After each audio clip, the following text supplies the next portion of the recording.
अमेरिकी bomber B-52 Qatar airbase पर उतर रहे हैं। अमेरिकी पैट्रियट मिसाइलों को ट्रक लॉन्चरों पर तैनात किया जा रहा है।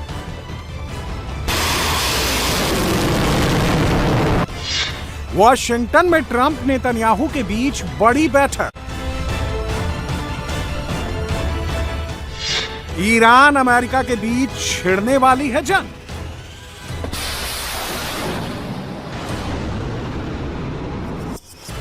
ईरान के लिए अगले कुछ घंटे काफी निर्णायक साबित होने वाले हैं। क्या ईरान और अमेरिका के बीच अगले 24 घंटे में जंग शुरू होने वाली है? फिलहाल कतर में अमेरिकी सेना की हलचल काफी बढ़ चुकी है। कतर के एयरबेस पर अमेरिकी सेना ने अपने पैट्रियट मिसाइलों को स्थिर ठिकानों से हटाकर मोबाइल ट्रक लॉन्चरों पर तैनात कर दिया है। पैट्रियट मिसाइलों को आमतौर पर अर्थ स्थिर स्टेशनों पर रखा जाता है, जिन्हें हटाना एक मुश्किल प्रक्रिया बताया जाता है, लेकिन अब इन्हें M983 भारी ट्रकों पर लोड कर दिया गया है। ट्रकों पर तैनाती का मतलब है कि इसे जंग के मैदान में कहीं भी तैनात करना बेहद आसान होगा।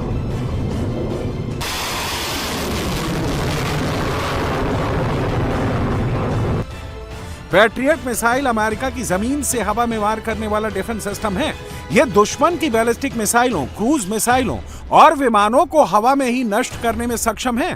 पैट्रियट डिफेंस सिस्टम का रेडार एक साथ 50 टारगेट का पता लगा सकता है और एक साथ 5 लक्ष्यों को निशाना बना सकता है। पैट्रियट 160 किलोमीटर की दूरी तक 24 किलोमीटर की ऊंचाई तक दुश्मन के टारगेट को नस्तोनाबूद कर सकती है। यही वजह है कि दुश्मन इससे खौफ खाते हैं।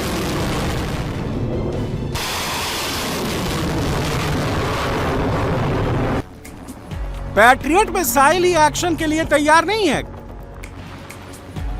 कतर एयरबेस पर अमेरिका के हैवी B-52 बॉम्बर्स उतर चुके हैं। अमेरिका का सबसे बड़ा जंगी बेड़ा भी अरब सागर में तैनात है, जो कभी भी तेहरान में तबाही मचा सकता है। अमेरिकी नेवी का सबसे बड़ा विमान वाहक युद्धपोत USS अब्राहम लिंकन ईरान के काफी करीब पहुंच चुका है।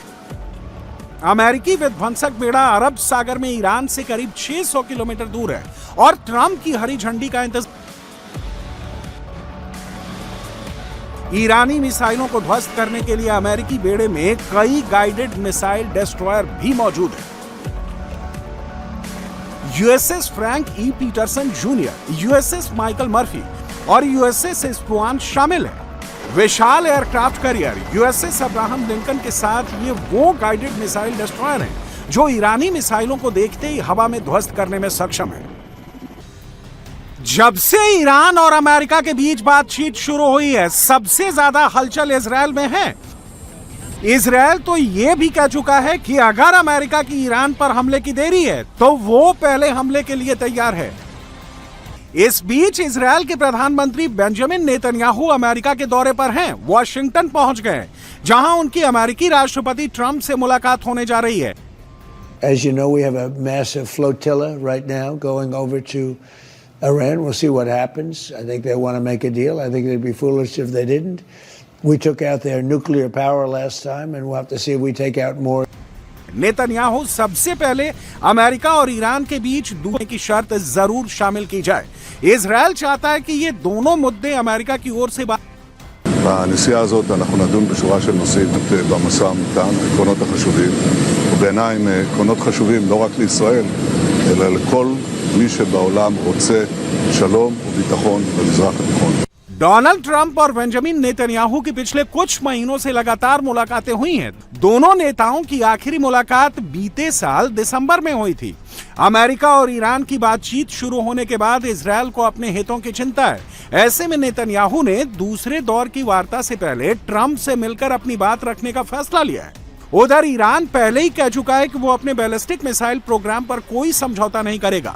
ईरान में आज इस्लामिक क्रांति की 47वीं सालगिरह मनाई जा रही है। तेहरान में हर तरफ आतिशबाजी हो रही है, लोग अल्लाहू अकबर के नारे लगा रहे हैं। सुप्रीम लीडर खामेनेई ने 2 दिन पहले ईरान के लोगों से अपील की थी कि वो बड़ी संख्या में बाहर आकर इस्लामिक क्रांति का सपोर्ट करें।